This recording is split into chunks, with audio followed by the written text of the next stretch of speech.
By Commissioner Cindy Slater and invocation by Commissioner Bill Williams. Attention, salute, pledge. I pledge allegiance to the flag of the United States of America and to the republic for which it stands, one nation, under God, indivisible, with liberty and justice for all. Shall we bow our heads? Our Heavenly Father, we thank you for this opportunity of coming together. The man of the Old Testament, David, said, I look at the stars and I see the creation that you made. What is man that thou art mindful of him? And the Son of Man even visited him. You've made him just a little lower than the angels. You created us and we thank you for that. We thank you for the opportunities of living in this town, being a part of this county, being in a place where we know faith, we know the Spirit, we know what life is like with unity, loving and caring for one another. We ask that you bless our time together, that the decisions that we make would not only be pleasing to our constituents, but be pleasing to you. It's in your Son's name we pray. Amen. Amen.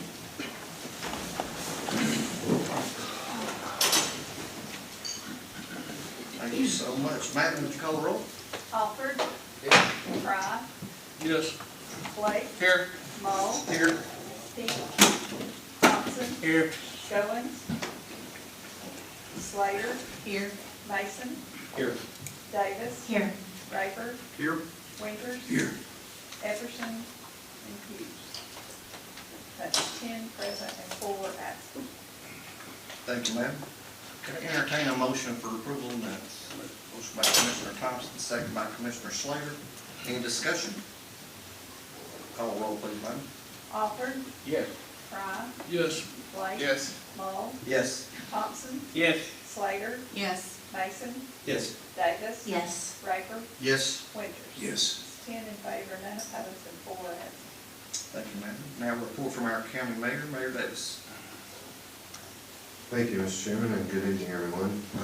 First of all, I want to thank everyone for their thoughts and prayers recently from the recent death in our family. Especially want to thank the emergency services, the fire department, the sheriff's department, ambulance service. I understand the sheriff's department was first there on the scene, and they tried. EMS and told me that they tried all the way to the hospital, but it just wasn't to be. So I appreciate everyone's thoughts and prayers. And I'm often reminded of the saying, or this is a verse in the Bible that says, life is like a vapor, it appeareth for a while and then it vanishes. It's a reminder that that is so true. Thank you to everyone.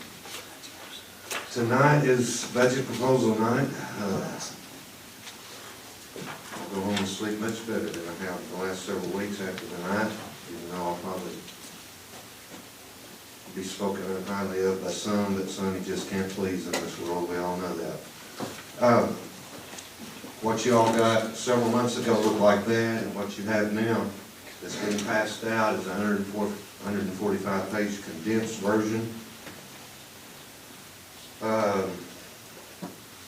First thing we'll do is we'll talk about projected revenues. We're projecting a 3% increase in property taxes. I'm often asked about total revenues, and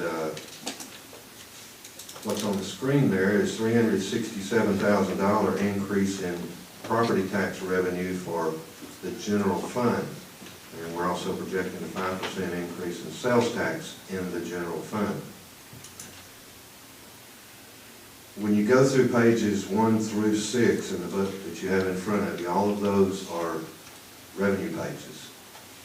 There's a lot more there than just property taxes and sales tax. Those two lines being up is a good thing, but when you go through all of them and you get to page 6, I believe it is, you will see that total revenues in the general fund are only projected to be up about $87,000. Why is that? Because all of those lines added together, some lines are up, some lines are down. So even the property taxes are up that amount, the overall increase in revenue in the general fund is not up that much.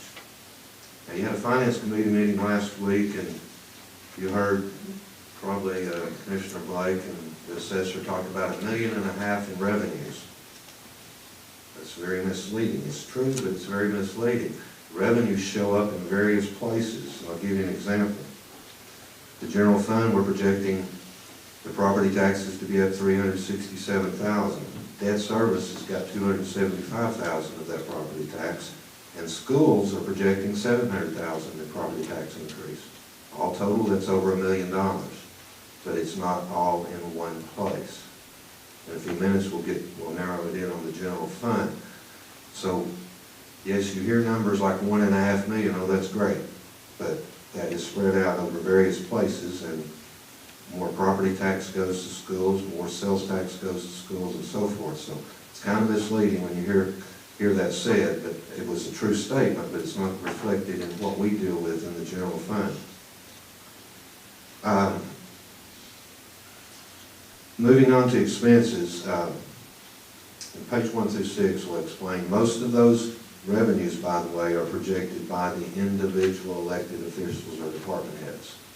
Several years ago, we started requesting them to make their projections on the revenues that they collect. So if it's down, you look over to the side, it's footnoted over to the side, it'll tell you who made that projection, and usually it's by that department head or that elected official. You probably remember I've committed for several months now. It was sometimes accused of being a political promise. It wasn't, but I did commit several months ago to putting every dollar that we possibly could to salary increases this year. I tried preparing this budget proposal from various points of view, various angles, and trying to get the most we could for salary increases. Most everyone agreed that salary increases were their number one priority. The ones that did it the easiest for me put a statement in there, and they had their budget request, but they had a statement at the beginning of their budget request that said, salaries are our number one priority. That's what I wanted to hear, but not knowing how much. A few departments went ahead and put numbers in their budget request. Some, I could go through the individual budgets if you want me to. Only 2 or 3 did, but some had 7%, 10%, 12%, various numbers. So they went further and said, not only is salaries our number one, here's what we think it should be. So in trying to reach those, well, first of all, if you took just those requests alone, you had no money left for salary increases for the other several hundred people. So at the end of the day, after trying it from several angles, basically I scratched all of that, went back to where we're at today in salaries, went through the budget requests and met all of the requests that we have to meet. There's several in there, you know, that goes up for various reasons, contractual or whatever. Got those out of the way and determined how much revenue was left for salary increases for everyone.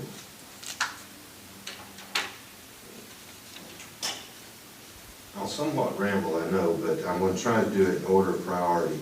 The schools, education has always been our top priority, and education funding is, first of all, it didn't change anything in their budget here, as usual. They present it, if it's balanced, I don't touch it. But I do want to point out some things about education which verifies the fact that it is our number one priority. And it does become part of your budget that you approve, even though a lot of the increases come from state and the budget's approved by the school board, but it comes to you ultimately to approve that budget. It becomes part of the county's budget once you approve it.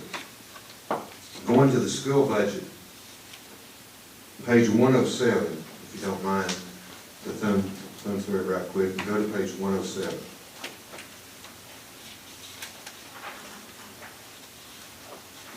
You'll see their totals for this year, and a couple of things to point out. A year ago, you approved a budget of $82,136,942.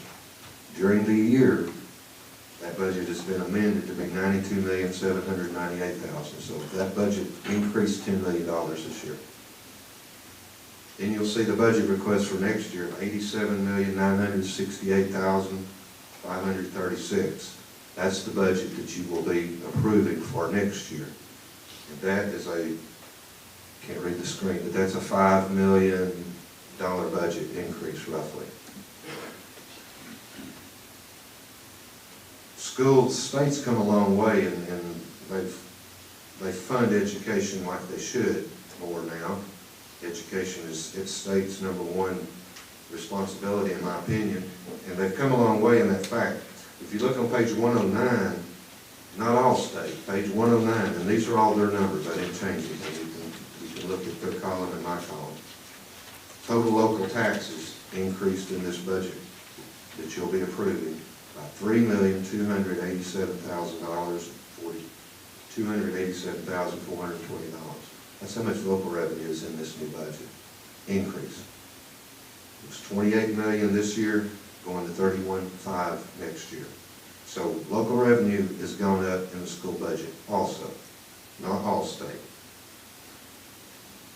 It's hard to answer the next question because, well, first of all, they don't allow them to send the federal budget over, and that is the budget that's missing, but just, they said, what's the total school budget? This budget that's before you on schools, $87,968,000 is general fund budget for schools. Cafeteria budget, $7,418,000. School capital, $5,926,000. Total it up, the budget would be $101,313,000 plus whatever the federal budget is that is no longer part of our budget. I think it was the comptroller's office that said that doesn't need to be part of the county's budget. It comes straight, I guess, from federal. But anyway, that's just some highlights about the school budget. Nothing that I had anything to do with other than just to point out those, what I feel are important points to know. Going now to the general fund. Year to year, our largest increase, reflecting by the county's priorities. Before we bring the next one up, let me skip down to the ARP fund. ARP fund, first time you've seen this in your budget packet is the ARP fund. Last year when we received the money in August, I guess it was, you amended the budget, created a new fund called ARP Fund 128. Here's the recap of what's occurred with ARP money this year. You received $10,506,265. Now that's what you got from the state plus the interest that's drawn on it, $10,506,000. This budget will reflect that you have spent $7,233,293, mostly on bonuses. This budget before you that you will be approving reflects $2,531,926 in this next year's budget of ARP funding, and it will show a fund balance as of today of $739,046. That's unspent, unbudgeted ARP money. I didn't go ahead and propose how you spend that. That'll be something you'll address in the near future. Plus, then there will be another tranche of money supposedly coming from Washington that you will amend into your budget at that point. Now going back to the general fund, the top priorities for general fund, go ahead with that whole slide if you've got it there. Based on the funding that's in this budget,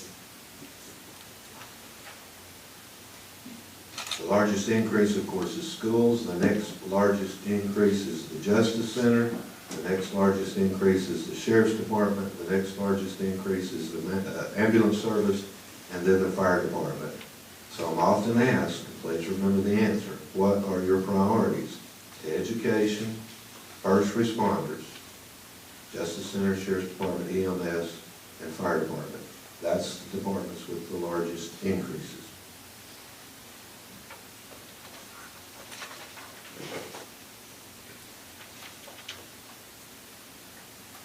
Slide 5, Adam, the budget highlights. The biggest items in this budget is the new fire ladder truck that is in the ARP budget. It's $1 million. Someone tells you we don't provide equipment for the fire department, there's $1 million in this budget alone. Just one item. Ambulance service has $195,000 in ARP for a new ambulance. Don't know when we'll get it. We haven't gotten this year's yet. The year's about over, but 2 are still on order. All because of trillions of dollars that Washington flooded the market with. And then the other highlight of this budget is the salary increases. Go ahead with the number. Okay, 6.5%. Many of you have ever voted on a budget that had 6.5% in it before. That's the result of throwing every single dollar at salaries we possibly can. Is it enough? With the inflation going on in our country, we can't afford enough. The worst tax in the world is a word called inflation, and we're all being drowned with the word called inflation. The local taxpayers can't make up for what Biden's doing in Washington, but we are able to afford 6.5% for first responders. That's Sheriff's Department deputies, corrections deputies, both adult and juvenile, firefighters, EMTs, and paramedics. Plus, in this budget, the Justice Center is getting 1.5 new employees. Part of that plan that you all sort of agreed with a few years ago to add staff back to the ones that disappeared from the Justice Center. Now, what about raises? What's 6.5% mean? Paramedics. A year ago today, a starting pay at the ambulance service for a paramedic was $40,040. They got a 2% raise, and they got a flat increase. And with this 6.5% raise, the starting pay for a paramedic is will be $49,661. $49,661. Plus, they got a $10,000 bonus during the year. An EMT, a year ago today, starting pay for an EMT was $32,032. With this budget, in July, the starting pay will be $38,988. Plus, they got a $10,000 bonus during the year. The firefighter, a year ago today, his starting pay was $30,919. With the raise and flat increase, and this proposed 6.5% raise, the starting pay for a firefighter will be $37,343. Plus, they got a $10,000 bonus.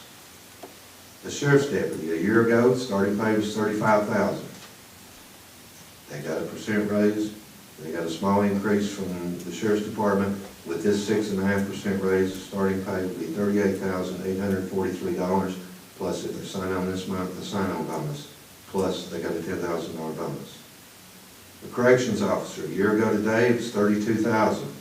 They got 2%. They got a sheriff's increase. With this 6.5% raise, starting pay will be $35,145. Plus, if they sign on today, they get a $2,500 bonus, and they got a $10,000 bonus. Juvenile corrections, a year ago was $27,500. They got a % raise. With this raise, starting pay will be $29,820. Plus, they got a $10,000 bonus.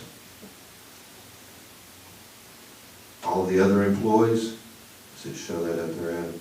All the other employees will be getting, in this proposal, a 4% raise.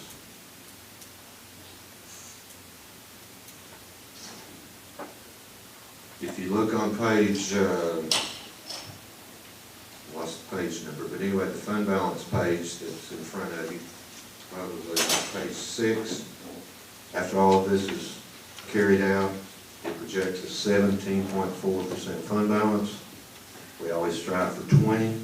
This is a 17.4% fund balance, which is the bare minimum to make payroll. If you lower the fund balance more than that, somebody's going to the bank to borrow money to do payroll. So it lowers the fund balance enough to meet these goals, but not hopefully have to borrow.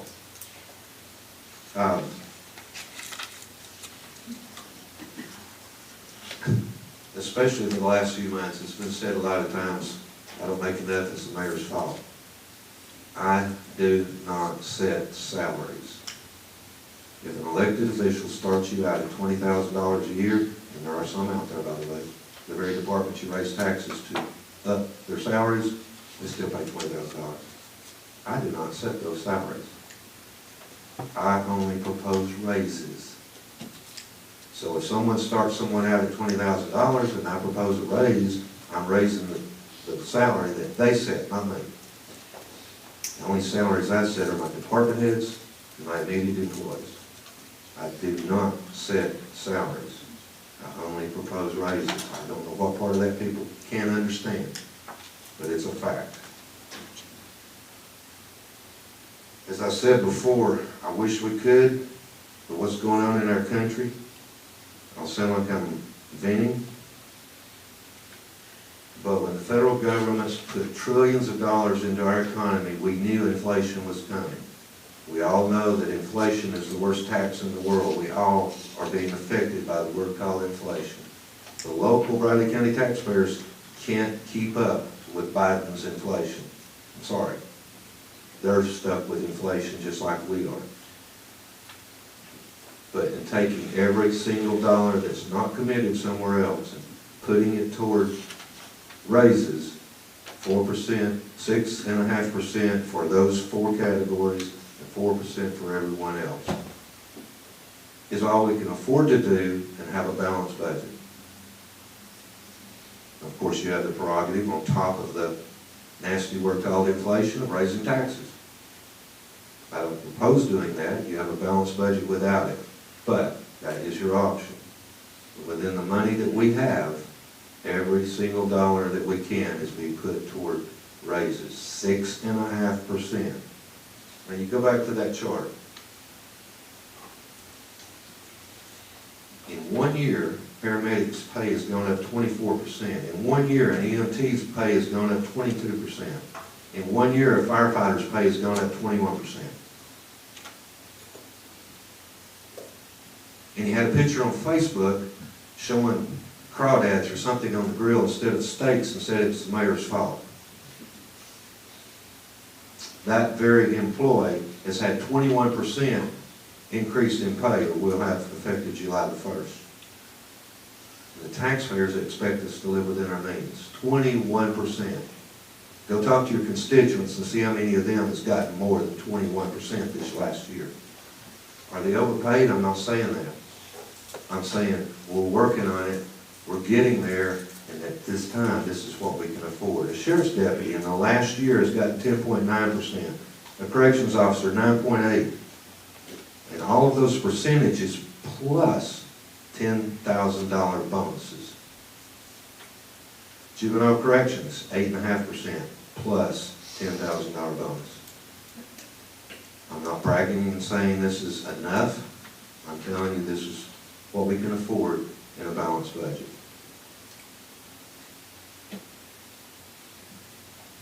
Any questions?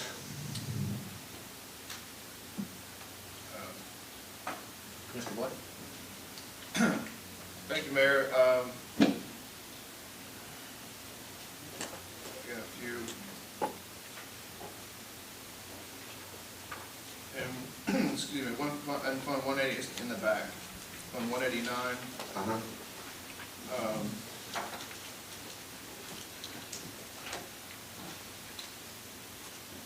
In your proposal, you're saying the $100,000 for the sheriff's vehicles is continuing, and other capital parks and parking lot, $100,000, 58,000. I just can't see that. Parking lot purchase. That's that right there, and that's part of the purchase and paving on that. Right. And 15,000 on there. So I saw these projects that were in the current budget right now, they're funded, but they're not all going to be done in this budget, so they'll have to carry over. Such as?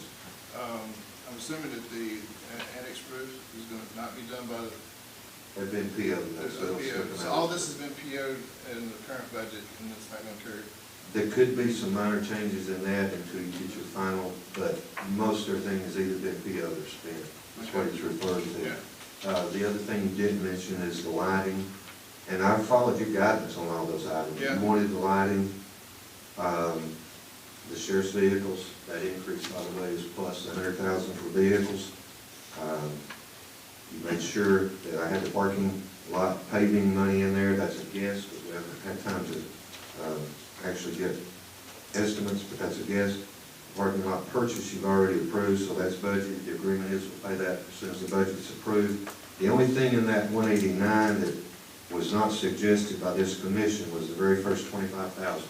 If you look at your public library request, and this is a 50-50 funded agency with the city, I talked to the city, we're on the same page with the increase in their budget, plus we're on the same page with the amount we're willing to put in capital for their requested improvements. I don't remember what they requested, but They requested 100,000, 25 and 25 is 50, so, but we'll work with them on Yeah. that. This- and that's what the city's also got. On those joint funded ones, I have to talk to them, That's it's on the fine. same page. The main thing I was going for there is how much of, you've got it all captured in the PO, so when we look at your proposal and see that fund balance, that's, we don't have to worry about anything coming over from this budget to the next budget, for the most part. Shouldn't, I think most everything's been PO'd. The other one that's not been done yet is the road department, but I think she's PO'd it. All right, the next one on page 141 and Fund 172, the industrial development interchanges, is that continuation of that? Yes. You've got money there, They said they were gonna spend that all. yeah, if you recall, several years ago, when we built the connector roads at the Pomeroy interchange, the state built the interchange, and we committed $1 million and $1 million to the two connector roads. I think it was $2 million total. Most of it was spent on the south connector, but there's still $212,000 that's not been spent. We still have that commitment, so I carried the balance over every year, is what he's talking about. While you're on that page, the industrial park loan, you were concerned about interest rates rising, which, Yeah. but anyway, I've increased that next year to cover that. And then there is a new item there, if you'll notice, Thrive. It's got $3,000 there. So we can tokenly, so they can tokenly say that Bradley County supports the Thrive effort. And that still is a decent fund balance in that fund.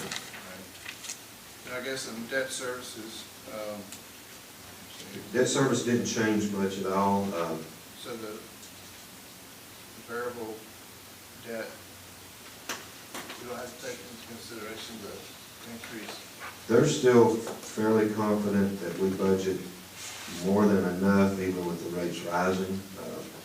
That could also always require a budget amendment toward the end of the budget year, but those expense numbers in debt service do come from Cumberland, the financial advisors, and they're still comfortable that we budget more than enough. That's all I have for right now. We'll talk more on Thursday, huh? Any other questions now? I know it's just new to you, but, Mr. Raker? Mayor, I was just wondering your thought processes when making decisions as far as the sheriff department and their, I know the sheriff had requested the step increases and mainly for retainment of employees. What were your thought processes as far as that, all that's concerned? well, mainly came to the conclusion I'm not addressing it. In talking to the sheriff, he may wish to take a smaller amount and implement it. I think it was over 2 years, and he may come back. I don't want to speak for him, but he may come back to finance and say, we'll implement it over 3 years or whatever. I'm only addressing the amount of money we can put to the department. The policies that you all approve, that'll be up to you, but I stuck to the numbers only. The increase is $300,000 or $400,000. I don't care what policy you approve, as long as that's starting pay. I'm tired of hearing about starting pay. And again, I don't set the salaries, but yes, I get accused of it. So I'm wanting to get starting pay up. I want to retain too, don't get me wrong, and that's where the step increases come in, but I'll leave that between you and the sheriff. I'm just basically saying in this budget proposal, he'll take the budget bottom line, this is how much we have to put to that particular subject. Does that make sense? Yes, sir. Thank you. Mr. Mayor, are you open to future years, 2 to 3 years, to use this plan as a potential roadmap to looking at how we build budget for the future to do those things that I think the sheriff is Are you talking about his? Yeah, the plan that's there, so much for each year. If we go with the plan that you submitted in this budget, If he's willing to take the amount that we put toward that subject and implement it over X number of years, that's between, it's up to you. Yeah, the only thing that I would say on that subject, you ought to, as a commission, look at not, it's important there, don't get me wrong. Sure. But retaining is important in lots of other places too, so maybe steps, Yeah. you know, that could help with a paramedic, for example, that kind of thing. But I put all I could toward the ambulances, the sheriff, the corrections, so I put the money there for you to address later, if not, but I mentioned the starting salaries. Yeah. I'm gonna do that every year from now on because, anyway, starting salaries can be made better, in my opinion. And we did a $5,000 raise in the middle of the year at the ambulance service, unheard of, but we did it, and the budget ended up just fine. Their starting pay is a lot more. That's how I said 24% increase in a 12-month period. But I can't do that across the board because not all departments answer me. But in my opinion, now, do we have paramedics as high as they should be? No, just like all others. They're not there, but they're a heck of a lot closer than they were a year ago. Heck of a lot. But this would be a good foundation, the plan that you have here, and then look at steps later on, or build Well, steps. that's up to you. I'm not saying later on. I mean, again, he may come back and want to do it over a multi-year time. He's indicated that. I'm not addressing that at all. I'm just saying, here's how much is available. Thank you. Mr. Thompson? I'd like to hear the sheriff say something on that. Not to put you on the spot or anything.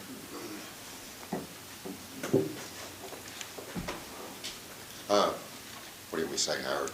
The plan, Well, I wish the the whole commission knew the plan. The 6% or the step, or you? It was shown to the finance committee, and I think it was pretty sharp. It actually doesn't give them a big increase year to year.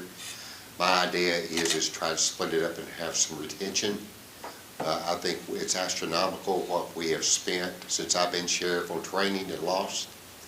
And I think we can talk retention, we can talk, and I appreciate the money the mayor has come up with.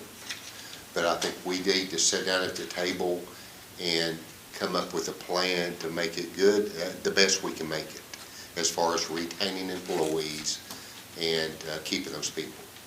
I think it's important that the plan we came up with gave them credit for the years they've served. It wasn't much, 0.82% a year. It's not a whole lot, but it sure does show them that they have something to look forward to. So I think that's important. Is it a good thing for countywide? Probably so. But we did work hard on the plan. We tried to come up and be realistic. I can tell you that the first ones we came up with, and many of you know this, I cut and cut till it became what I thought was realistic. Thought we could get past and what we could work with the mayor and commission with and move forward. Because I believe that we can keep preaching retention, but when you look at the numbers, we're not doing very good and we need to get better. So that's the only thing I say, let's sit down and come up with the most reasonable plan with the money we have. I think that would best serve everybody at hand. If we need to split it up over 2 years, I would certainly welcome that.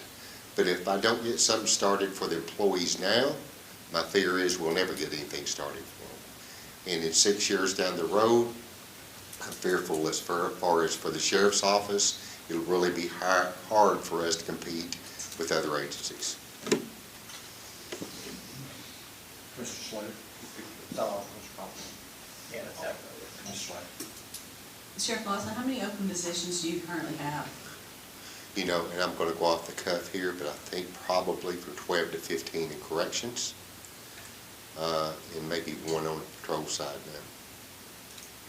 How long have those positions been open? We've had up to 20 battling, and it's like I said, and I'm not exaggerating when I said 0 applications.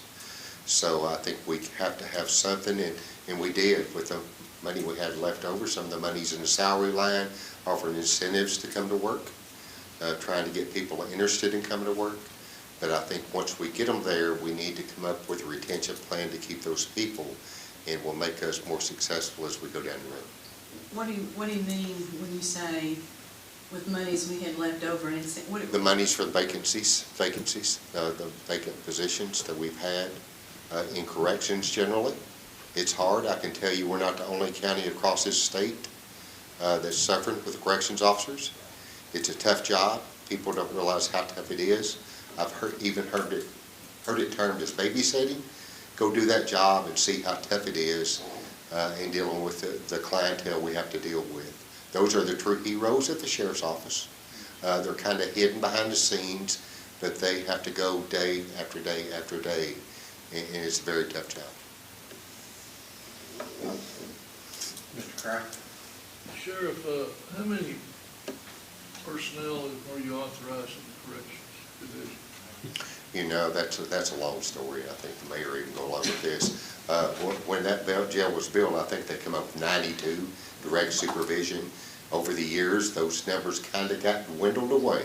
So you try to recount those numbers and try to address, and if you remember, I come up with the first plan over the 4 years. We needed to add 16 people. I, along with the mayor and you, have adjusted that as we went, because I simply see no need in filling those positions or asking you for more positions if you can't fill the ones I have now. But we've got to make sure that we extend that, because hopefully we'll get to a point as to where we are fully staffed. That's where we want to get, that's where we want to be. And the reason is because not only even in our presentation, a quote from the governor, you want those people to feel safe that's working there. You want the inmates to be taken care of, and overall, you're better off when you're fully staffed. So we got to build up, and my idea is to try to build up the best we can. Is salaries everything? No, it's not. But we try to make it the best we can be, but it sure does help you a whole lot when you have one pod instead of 2 or 3 to check. And you have to do your hourly checks, and you have to run. So it's a bind, but it's a bind on every sheriff across this state, I can guarantee you, and that's what we're all fighting today and trying to look at ways to make it better. Using the number of 92, whether it's current or non-current. No, it's not current. I didn't think so, but using that number, 20 vacancies comes up off the top of my head, about 23% of your manpower is missing. At some point, you reach a safety issue. Yes, and just to tell you what we're dealing with, I just got a text from the jail administrator, said one just walked in and said this job's not for them. They couldn't take the stress, and they just quit. They'll just walk out. It's a different world we live in today, and I don't know how people pay their bills, some of them, but I had to work when I was growing up, and hopefully we can get back to that. It's hard to drive down the road anywhere you go, and they got help wanted signs, as you know, and I don't know where all the help went. However, I hope we can build it back where people actually want to work in law enforcement, especially in the corrections division. Any other questions? Thank you, Sheriff. Thank you. Thanks, David. Just one final comment. Okay. No, I'm not you, David, sorry. Thank you. As I always say, you have the prerogative to make changes. I have absolutely no problem with that. I'll answer any questions you have as you make those decisions. You've got tough decisions, I understand. But you have the prerogative to make whatever change you see fit. All I ever ask is please don't get it out of balance. If you think somebody has $100,000 too much and you want to give it to so-and-so, that's keeping it in balance. But you can't give somebody $100,000 without moving it from somewhere. It's balanced. A lot of work to get it balanced. You may have different ideas, so again, I have no problem with those changes. But just please keep that in mind, moving money from here to there, not just lowering the fund balance, for example. That's not the answer. So do whatever you feel best by moving it. I'll answer questions and support you in doing that, but just please don't get it out of balance. Any other questions of the mayor? I guess I got one more. Okay, go ahead. What's the growth money look like this year? 3%. Now, Howard, that was that very first thing I talked about. it's complicated. You say, what's the growth money? You're thinking in terms of property taxes, I realize. Property tax growth, can you go back to that slide? Property tax growth in the general fund was $375,000 roughly. But when you get to page 6 and look at the total revenue growth, it's not near that because a lot of lines are going down. So revenues aren't growing like you think. They're growing in property taxes. The houses being built are reflecting. But you don't have control over but about 40-some% of that. Most of it is going to education or debt. So your growth in general fund on property taxes, $300,000, and sales tax, $400,000, but then you've got a lot of lines. Look through pages 1 through 6. And when you get to 6, you'll see the total. After all the pluses and minuses, then you get to a growth that's not what you think in looking at the housing industry. I know that kind of doesn't make sense to some people, but most of those projections, like I told you earlier, didn't come from me. They came from other elected officials who are over those various departments. Is that? Yep. Page 6 is where your answer is at, but it's a complicated answer, Howard. You've got to go through all pages to get to what you asked. Okay. Any other questions? Any other question? Feel free to ask me anytime. Of course, finance is going to meet Thursday morning, and I'll be answering questions with them. And anything I can help you understand, please let me know. I'll do my very best to try to explain something or give you the reasons behind. But this budget, at the end of the day, is the simplest one to look at. We met the criteria of the things that we had to meet, and then everything else we threw at. Now, should it have been 6 and 4.5, or instead of 6.5 and 4, should it have been 7 and 3? That's the kind of thing you could have different ideas about. I came to the idea of 6.5 and 4, because believe it or not, retainage is several places, but I think it throws the biggest number we've ever thrown at our biggest needs, which are the emergency services or first responders, whatever you want to call them. So I think it goes a long way toward meeting that, but no, we don't get there, I understand. If we can do this again next year, we might get there in a couple of years. But that's only if we keep it number one priority. You know, in the past, I've always said salaries are number one priority, but they end up getting eat up by other requests. So this year, everybody really cooperated, and they all wanted salaries to be number one, and I think all of you did too. So that's why this was a little different. I think we've come a long way in this proposal. Thank you, I appreciate it. Thank you, Mayor. Consent agenda, can I entertain a motion for consent agenda? Mr. Slater, second from Commissioner Thompson. Any discussion? Call roll, please. Alford. Yes. Cry. Yes. Blake. Yes. Long. Yes. Thompson. Yes. Slater. Yes. Mason. Yes. Davis. Yes. Raker. Yes. Winters. Yes. It's 10 in favor, none opposed, and 4 absent. Thank you, Madam. Moving into reports of committees and/or districts, we'll start from my left, Commissioner Winters. Mr. Chairman, the 7th District is in good shape. 60 highways moving on. Cleveland Middle has had major remodeling done on their highway, how to get in and out of there, just so that the paving can be done. Several subdivisions are concerned a little bit about how they can egress and enter, even after the roads come through.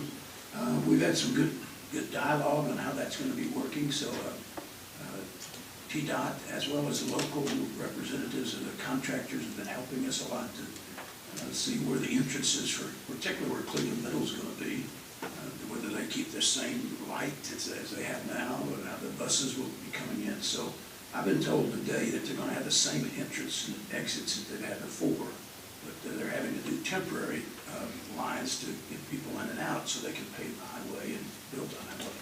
So it's interesting. I have a little car, and I pulled in the driveway of my subdivision, and there was a front end loader deal that went across the roof of my car, and on the other side dropped it, and I didn't know whether to move or stay, or they said, stay right there just a minute till they could move that. So we're kind of in a construction zone, but they're very, very nice people. Each of the people that we've talked with are really wanting to make it work, not only build it, but keep us happy. So it's been really good. The questions still coming, but their responses are pretty good. So it's looking good. Thank you. Thank you, sir. Commissioner Bray? Thank you, Mr. Chair. I just wanted to mention that earlier last week, I went to a meeting over the Veterans Home, and a guy that came in from the state talking about it, and projected right now, and this was also reported in the banner, but first of all, the building is projected to be completed June 30th, give or take a few days, but it's looking like possibly that point. Then a company comes in and they do quite a bit of work of putting different things in it, from beds to desks to different things. And then at that point, they are projecting early fall to occupancy at that point. So things are moving along well there. Thank you very much. Thank you, sir. Commissioner Davis? Thank you, Mr. Chairman. All is well in the 6th tonight. Thank you, ma'am. Commissioner Mason? Thank you, Chairman Moe. As y'all recall, a few weeks ago, maybe a couple of months ago, there was a gentleman here from the 5th District upset with a property sheriff's office to look at. I have since then written 2 citations as of last week, and they'll be in court next Thursday. The 5th District's very happy about that. They've really been concerned about that. And also thanks to Crystal Freiberg, her ladies. You know, sometimes it takes more than just a detective or a patrolman to find out things and find folks that don't want to be found. And thanks to them, thanks to Sheriff Lawson, had a lot of constituents in the 5th District call to say thanks to the sheriff for putting some added patrolmen and beefing up that area, making them feel a lot safer over in the 5th District on Broomfield Road. That's all I have. Thank you. Thank you, sir. Commissioner Slater? Thank you, Mr. Chairman. I have nothing to report tonight. Thank you, ma'am. Commissioner Thompson? The animal shelter at PTA. I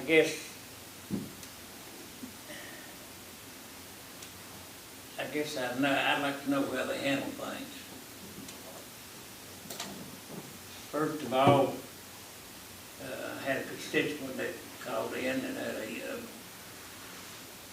a sick kitten, I guess, or a kitten that they didn't know it showed up in their home. And of course, they told them they had to call the sheriff's office. The sheriff's office had to go out. Then they had to make the complaint to SPCA. So what's the problem here? Why can't they do their job instead of going through the sheriff's office?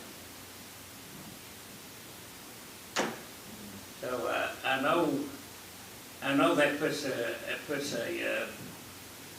another duty on the sheriff's office, and I don't know, but maybe somebody can answer it.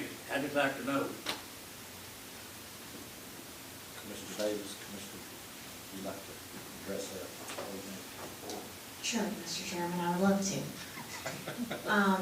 The way that the contract is written with the county, you have to contact the sheriff's office first, and then the sheriff's office has to call SPCA, and there are certain qualifications for the SPCA to come out.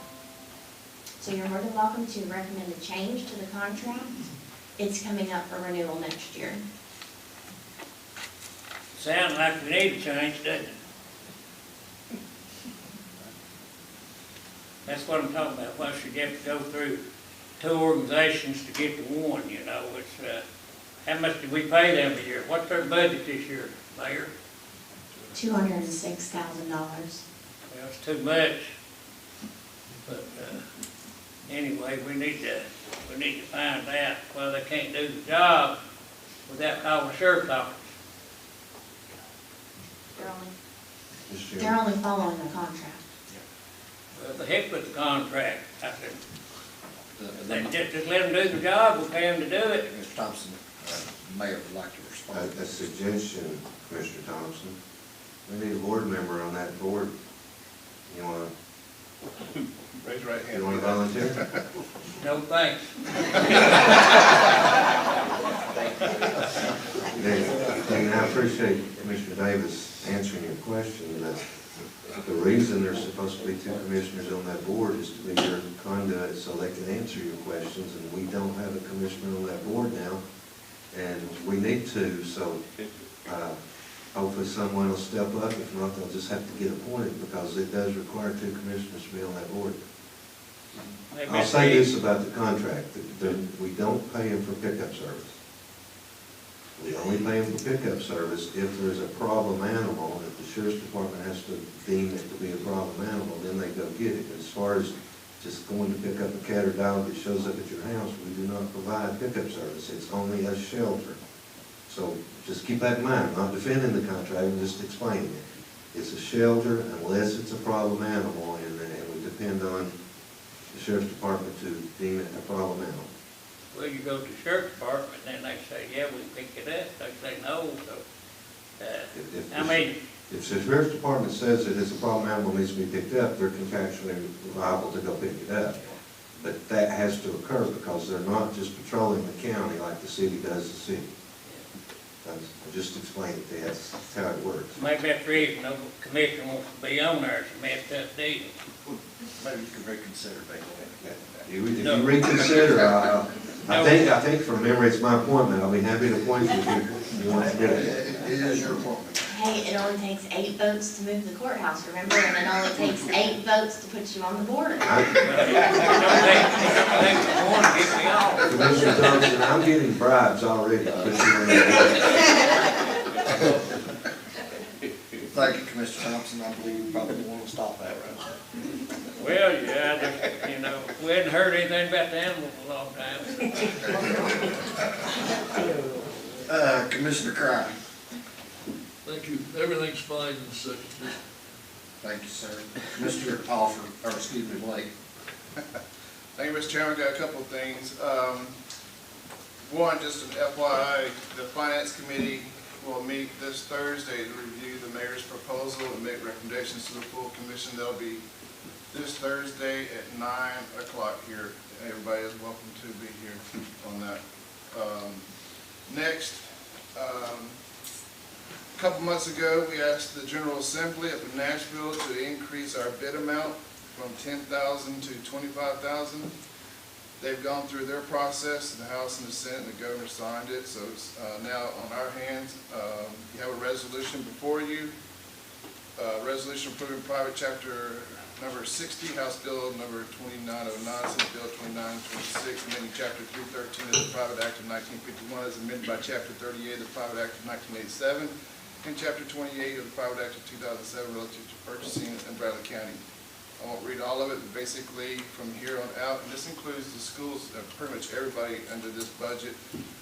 Now with bidding under 25,000, you no longer have to do the, or any project 25 or less, you no longer have to bid it out as you did with the $10,000 benchmark. I would add, Mr. Chairman, that I did some calculations with this amount being increased to 25,000, besides just the cost of doing projects going up and everything, this should save the county about $27,000 to $28,000 a year just in not having to run ads and those kind of things. So it's a good thing. Mr. Chairman, I put this resolution in the form of motion. Thank you. Have a motion, have a second by Commissioner Crine. Any discussion? Commissioner Reck. Commissioner Blake? Yes. I just wanted to point out one thing. I am for this, but since we only have 10 tonight, all 10 will have to vote in favor. So I just want to make you aware of that, whether we vote on it or not, I just want to make you aware. Yeah, I was aware of that. Okay. The mayor wants to say something. Yeah, 10 of the body, so it has to be 10. And also, make sure departments understand, we don't have to go through the bid process, that's advertising and all of that, but you're still supposed to give 2 or 3 costs. You know what I'm saying? If you're buying a car for $18,000, you don't just go buy one $18,000 car, you're supposed to shop it. So, but you just don't have to go through the formal bid process, which will make it a lot simpler. Any questions? Call the roll now. Alford. Yes. Crine. Yes. Blake. Yes. Mold. Yes. Thompson. Yeah. Slater. Yes. Mason, Yes. Davis. Yes. Rader, Yes. Winters. Yes. It's 10 in favor, none opposed, and 4 absent. Motion passes. Thank you, Mr. Chairman. Continuing on, another thing, Mayor, while you were talking and doing your presentation on your budget, I added up the amount and 151, debt services. One of the things that was talked about, I'm sure you heard it, I know I did, was the amount of debt. If I understand it here, I'm adding up all the principal, not the interest, but the principal in 151, we will reduce our debt by $6,054,890. If you go and add it out, which I think is consistent with our schedule. But I I think should have it's a pointed good that out. number to know is that we're gonna reduce our debt. Every year, we did pay down our debt, $5 to $6 million in that range, and this is no different this coming year. So if you didn't borrow anymore, the debt would get down. But again, in the years I've been here, we've borrowed about $150 million, and we only owe roughly $80 million. That's because we're constantly paying it down. It doesn't go away because borrowing is needed from time to time, but yeah, that sounds right. I didn't total that one up to point that out. I appreciate it. $6,054,890 on that is projected, of course. Last, Mr. Chairman, Keep America Beautiful and our effort with tires is become one of our topics. It's worked with the Sheriff's Office and Commissioner Mason. We got plenty of time, but this fall, on September 17th at 8:30, the recycling of tires. The criteria is going to be as follows, and we'll get this out a couple times before then, but 8 tires per household, standard vehicle tires only, no commercial drop-offs. Tires must be clean. They actually do charge us more when the tires have mud on them, to be honest with you. So just know that hopefully that helps with the whole tire issue, but on September 17th, they'll have a tire drop-off day. Similar to what the hazardous waste day is that we have, we're going to have a tire day as well, on September 17th. Chairman, that's all I have. Thank you so much. Thank you, sir. Commissioner Arnold. Second. Doing well. Thank you, sir. I've got something. Again, we are having to fill a vacancy due to the unfortunate death of Commissioner Constable Dickie Alford. We have to make a notice of vacancy, so we are doing that today. That we will fill that on June the 20th. We'll go through our regular thing. It'll go into the newspaper announcement to fill that. And June 20th, we will need to do that. Candidates will have opportunity to speak. They'll send in the resumes to Ms. Moultrie, and we will do that on the 20th. We did have somebody who was elected to that position who has sought out, so hopefully we'll, but we could name somebody else. And my condolences to Commissioner Alford and his family. Thanks, sir. Okay. Could I entertain a motion for the approval of the agenda? Got one for Commissioner Thompson, second by Commissioner Winters. Any discussion? Call the roll, please, Madam. Alford, Yes. Cry, Yes. Blake, Yes. Mull, Yes. Thompson. Yes. Slater, Yes. Mason, Yes. Davis. Yes. Rader, Yes. Winters. Yes. It's 10 in favor, none opposed, and 4 absent. Thank you, Madam. Move it into the agenda. Item A, Mr. Blake. Thank you, Mr. Chairman. Resolution authorizing Bradley County Mayor to enter into a 3-year lease agreement with the State of Tennessee Department of Health, Human Services for 20,711 square feet of rental space located at 3069 Overlook Drive for a rate of $882,083 per year. You can see everything on page 6, Mr. Chairman. Put that in the form of motion. Thank you. I have a second. Make sure you say that's per month, or somebody will jump on it. 8,000 per month. It has per year on the resolution there. going by what I read here, so if it's per month, I need to make that correction. You do, the resolution is correct, the title in your packet is wrong. Okay, If you go to page 6, the title of actually the says resolution is correct. Thank you. So I'll read that again. Resolution authorizing the Brazos County Mayor to enter into a 3-year lease agreement with the State of Tennessee Department of Human Services for 20,711 square feet of rental space located at 36-9 Overlook Drive for a rate of $8,182,083 per month. Mayor, if you see that on page 6, put that on board motion. Thank you. Do I have a second? Second by Commissioner Winters. Try to read that in English. Any discussion? Well, it's got it right there. Call roll, please, madam. Alford, Yes. Cry, Yes. Blake, Yes. Mull, Yes. Thompson, Yes. Slater, Yes. Mason, Yes. Davis. Yes. Raker, Yes. Winters. Yes. 10 in favor, none opposed, and 4 absent. Thank you, Commissioner Blake.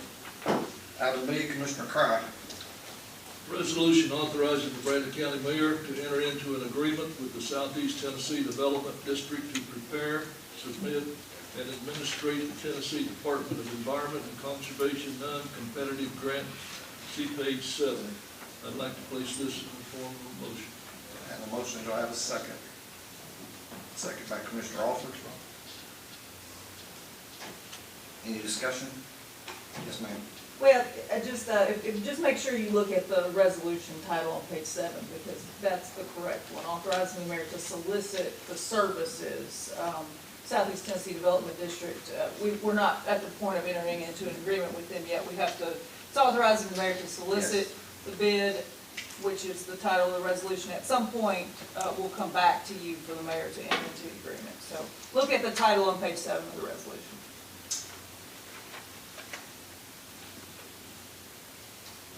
Do I need to read this over?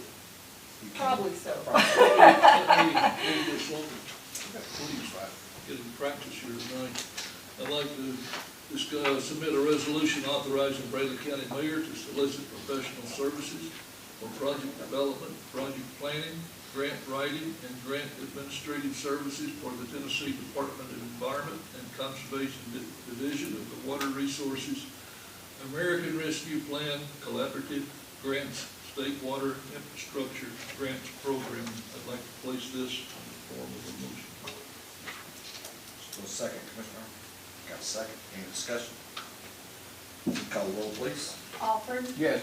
Cry, Yes. Blake, Yes. Mull, Yes. Thompson, Yes. Slater, Yes. Mason, Yes. Davis. Yes. Raker, Yes. Winters.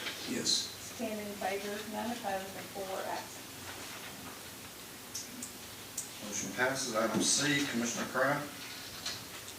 I'd like to submit a motion to appoint an ad hoc committee to study the population trends and to recommend any action needed for our schools to accommodate the changes due to growth. We'd like to plan for the future and have a little vision here. The resolution or the letter to the city requesting their participation is attached. I'd like to place this in form of a motion. Do I have a second? Second by Commissioner Raker. Any discussion? Can you read that again? Yeah, read that again, Tom. A motion to appoint an ad hoc committee to study the population trends and to recommend any action needed for our schools to accommodate these changes. The letter requesting participation, or not requesting, they're asking if they would like to participate to the city is attached to the handout here. I'd like to place this in the form of a motion. Got a first and a second. Commissioner. What'd you say about city there? We thought what we're dealing with are all these new subdivisions that are on the fringes of the city and the county. And without the city's participation, I'm concerned that we're going to miss some of these subdivisions that have been annexed into the city that were previously in the county, and we don't know where they're at. So we put a letter together to send to the city manager asking if they would like to participate. It's not we can't demand or anything, but it would be beneficial to them also. Commissioner Winters. I don't challenge this motion at all, but I do know that the county schools in the past have done this type of study, where they've done a study, and I think I'm correct here, that looks at the impact of population on what is anticipated in future years. The only question I have is this duplication to what they're already doing, or is this an addition that we really need to do? So if maybe the director could advise us on that.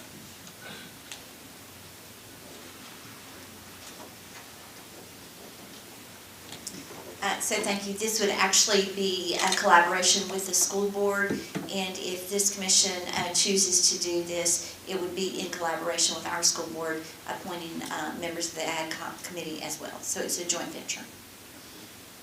Commissioner Rader. And this is for Mr. Cry or Dr. Cash, either one, but I presume since Mr. Cry is the education chairman, I'm probably already answering my question, but you're on board this, correct, Dr. Cash? Yes, that is correct. Thank you. Matter of fact, Dr. Cash is the one that stuck me in the bottom to do it.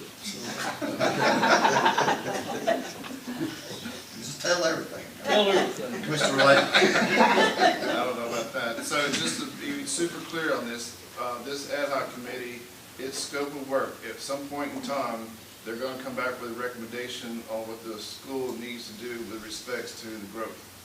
That's correct. So if new schools need or expansion of current schools, what have you, they're gonna put in writing what they feel we need to do.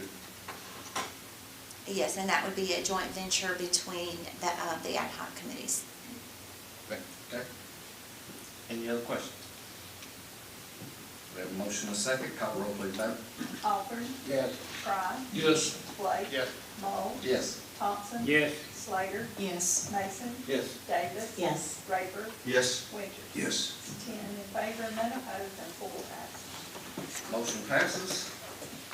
Communication from the audience. Anybody who wants to speak from the commission? Yes, ma'am. Come on up and state your name and address, please. I'll give you time to get up here before we put you on the clock. I think you all know me. I'm Janice Pass, First District. I'm not giving my address. That's fine, ma'am. I do want to say that the odor from the landfill has improved 100%, but not until we got the monitors. But the problem is, the odors that we are experiencing, they're not tracing them back, and that needs to be done, because I'm still having gas come through my house at night. Not all the time, I've got a list, but it doesn't happen all the time, but it does happen. And what y'all don't understand is that the garbage produces gas. They're not putting enough cover to keep the gas from moving. And I brought this, I don't see Lori, I don't know Lori, but I'd like for somebody to make this is I took this right from TDEC. Shows a mile radius around the landfill. If you would look at it, and please be aware that the more garbage that Republic puts in there, the more odor and gas that we are going to have. Republic is in the business of garbage. They are the second largest waste in the whole United States. That's their thing that they do. The sludge is a problem. Special waste will be a problem. Y'all need to be aware of it. And I know that you can't, you say you can't control them, but as far as them not taking cash, I would like to suggest that since they do not take cash, that you put staging areas of dumpsters where the public can dump their garbage. Simply because, and y'all are all aware of it, you've had people call you because they won't take cash. That's who wants to give a debit card for $5? That's ridiculous. As a matter of fact, I don't use my debit card. I go to the bank, I get my cash, I pay cash for everything. Simply because it's too easy to be hacked these days. Y'all know that as well as I do. And that's all that I'm asking, is that y'all take into consideration Bradley County residents. We are residents of this county. They are the outsiders, not us. And their whole idea, whether you believe it or not, is to keep us out. They don't want that convenience center over there. All they want is commercial coming into that landfill. And eventually, they will do away with it if y'all don't put a stop to it. So who can I get to make a copy of this for y'all all to? Ma'am, if you'll just leave it with me, I'll get it to all the I would commissioners. appreciate it. It's, Yes, ma'am. I took this right off the T-deck. Okay, thank you, ma'am. And you see it's got a circle around it. And I have a question for the mayor about the budget. When you make the budget, is the money that you get from Republic included in that budget? Yes, ma'am. There is an amount budgeted mostly in 189 and some in the landfill budget, yes. Okay. So, but you don't know from year to year how much money you're gonna get from that landfill, correct? Or am I Well, incorrect? in the past, we based it on what we got last year, the tonnage. We know this year the tonnage is down because of the sludge issue, so less is budgeted, but it's more of a guess this year than usual because Okay, of that. that was Does my that make question. sense? Yeah, that makes a lot of sense. We're budgeting less revenue, but we don't know what it'll do because it is different this year. But usually if it brought in $1 million last year, we'll budget $1 million, but this year will be different. Right, okay, that was my question. And I would appreciate that y'all would take Bradley County citizens into consideration with this Republic, because this is not right that they do not take cash. That's ridiculous. Yes, ma'am, and we have, last time that they were here, we asked them if they would. And I believe that was it Mr. Crive that said that they were in a breach of trust, or Mr. Alford, one of them? But they're still, I went today, what's today? Monday, I went today, and I had to give a debit card. They would not take cash.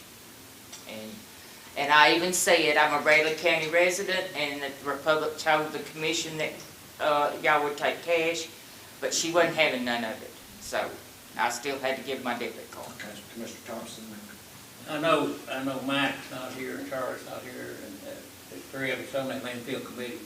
But you're right, they need to take cash, and we need to have them back up here again, because when this contract was written, did they not say they'd take cash?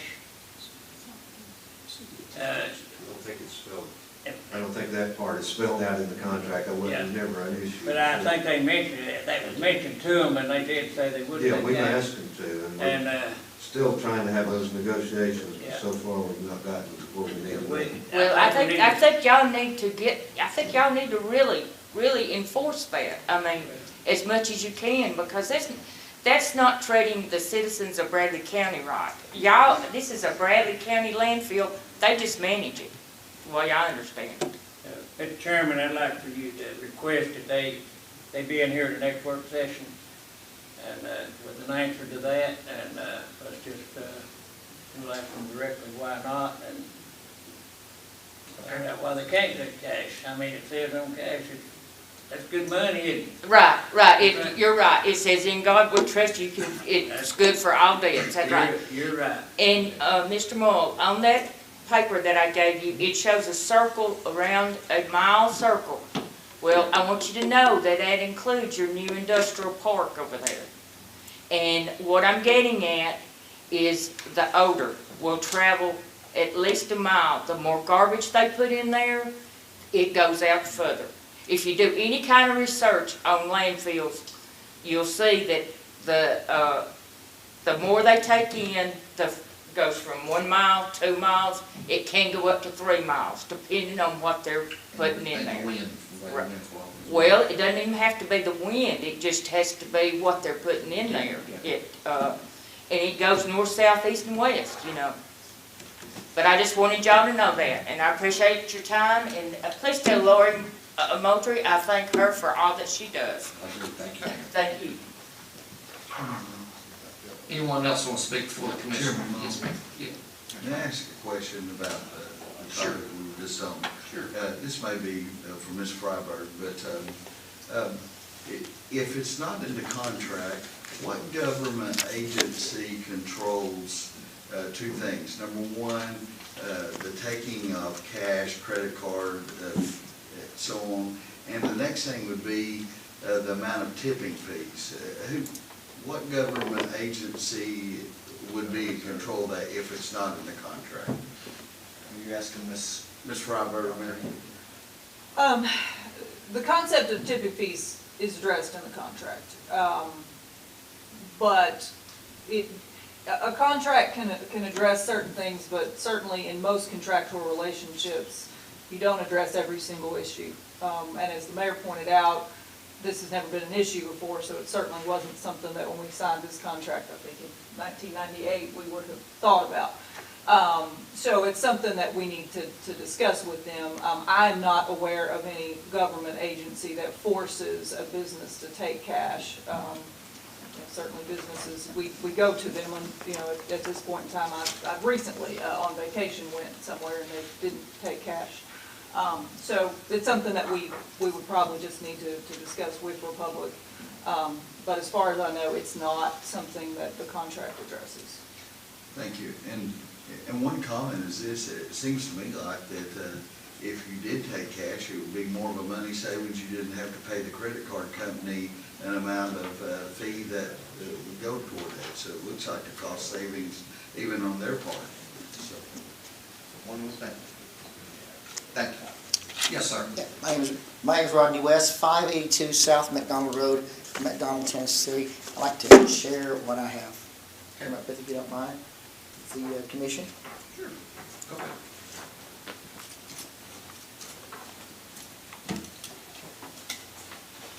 What I'm here for today is that I've been troubled by a response from a commissioner who, after being asked to consider moving communications to the audience from the end to the beginning, putting citizens first, responded in the way that was quite troubling when the response was, I'll have to talk to some people, but I've been told by the Bradley County attorney that there is no law that requires us to have communications from the audience. I find that to be quite troubling of why anyone, first of all, Commissioner, would know that, and why would they know that.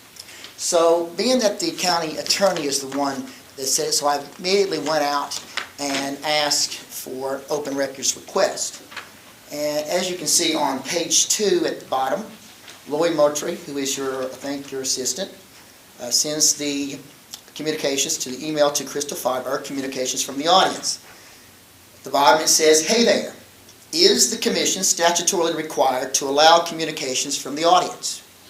The next questions are, do you recall if the commission voted to allot 5 minutes per non-commission member to speak? And do you recall if the commission voted to prohibit non-commission addressing individual commissioners by name? Now, I made a call, I had some questions, so I made a call to Ms. Freiberg, and I asked her a couple of questions. And at the end of the conversation, I asked her, have you ever told a county commissioner that there is no law that requires the commission to have communications from the audience? And she can correct me if I'm wrong. But she said, no, not exactly, but I did provide case law that says that. And so I made a request to Ms. Moultrie and to the Bradley County Commission, and I have included that in this. And most of these emails regard the 5-minute rule, and they're with Ms. Anna Moody, who I think works at the county clerk's office. So as you can see, I have highlighted through all of this, and it comes to page 10. This is where there is an email to the chairman. It says this is the law, this is the case law that was being discussed. It says to the commissioner, attached, please find the case Crystal provided regarding the communications from the audience, and that is Lori. Now, I did not provide all the pages to that because it would just take forever. But if anybody like it, I will provide it to you. Here's the case law. It regards to Ms. Whitmore versus Brentwood Planning Commission. It says that this is done by the Supreme Court as well. And there was some controversy over a development. However, if you go to page 12 at the bottom, this is from the Supreme Court. It says, "The Sunshine Law gives citizens the statutory right to attend meetings that the state and governmental boards and agencies. However, it does not give the right of the citizens to participate actively in all meetings, nor does it require public officials to depart from the agenda or to interrupt the business to accommodate public demands to be heard." Why is this being talked about? Why is it being researched? Who are you asking?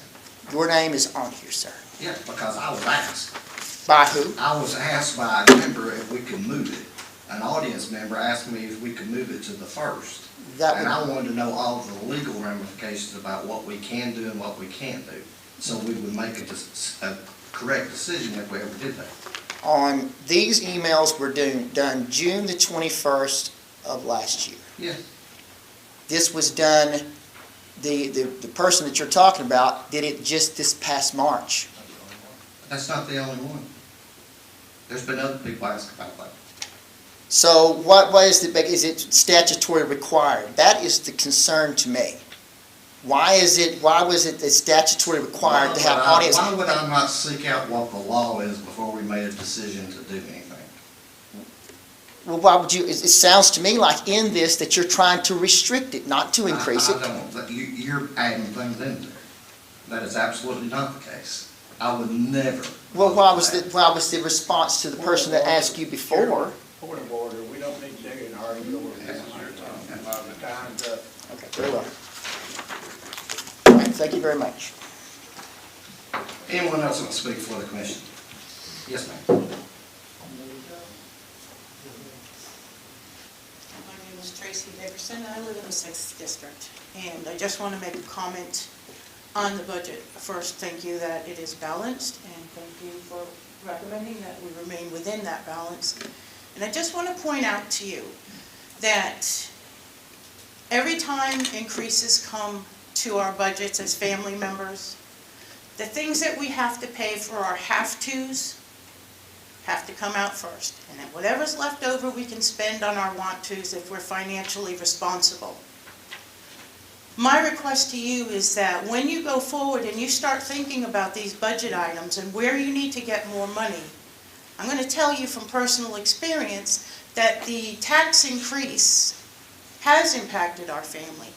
Biden's inflation has impacted our family. Our want-tos take up about 95% of our income now. Our have-tos take up 95% of our budget now, and we've got 5%. You start raising property taxes, you're pushing us into where our have-tos are not going to be funded by our household income. So I want you to remember that your constituents are also working within a budget. And every time that you decide that you're going to increase your budget by reaching into our pockets a little bit more, it may not seem like much to you. But right now, we're at a tipping point in our family with our budget. It has totally impacted our budget, and not just that. There are several things. Gas prices, inflation, on everything that's coming along, it's impacting each and every one of your families as well. So please, when you consider this budget, I am asking you to please remember that there are some of us out there who are still keeping our heads above water, but there's probably a lot more who aren't. And that tipping point for other people, if you start adding more people to that tipping point, people run on desperate times. And desperate times call for desperate measures. And I hope that nobody in our county ever has to come to that kind of a realization. I hope they can manage it. But we're asking you as our elected officials that you consider us every time you decide that a balanced budget needs just a little bit more money from our taxpayers. And that's all I have to say. Thank you, ma'am. Thank you. Anyone else want to speak for the commission? Yes, sir, Mr. Rogers. I won't take 5 minutes, but I just wanted to invite all of the commissioners, sheriff's department, mayor, to a great community event this Saturday. The World Series Atlanta Braves Trophy will be at the Bradley Square Mall from 11 o'clock to 2 o'clock, where the community can come out, take their photo with the trophy. There's going to be music, food, a bunch of other different, games and things for kids. So it's just a great community opportunity, and just wanted to be able to invite the entire commission through Mix 104 and Wholesale, and a couple other sponsors are bringing the World Series trophy to Cleveland and Bradley County. Do we get to touch it? I don't think you get to touch it, but you can take a picture with it, which is pretty cool. So, but just wanted to invite everybody. So. Thank you, Mr. Rodriguez. Mr. Chairman, I've got something that's bugging me, Okay, what's the matter? and that's about communications from the audience. I've been here close to 30 years. And we've always had communication from the audience after every meeting. Now, I don't know what your problem is, or you haven't been here every meeting, I know that. But I'll guarantee you that we've always had communications after every meeting. And sometimes, if somebody wants to speak longer, we have voted to let them speak another 5 minutes, if that's what they need. We've always been fair with that. And I just want you to know that. Thank you, Mr. Thompson. Anyone else want to speak before the commission? Okay, announcements. Work session Monday, June 13th at noon here at the courthouse. There will be a retirement reception for Bernadette Douglas at the chamber, June 9th at 4 o'clock. Finance Committee, June 9th, that's Thursday at 9 o'clock here in the commission room. And Saturday, Atlanta Braves trophy that you cannot touch, but you can get a picture made, will be at Bradley Square Mall. Motion to adjourn?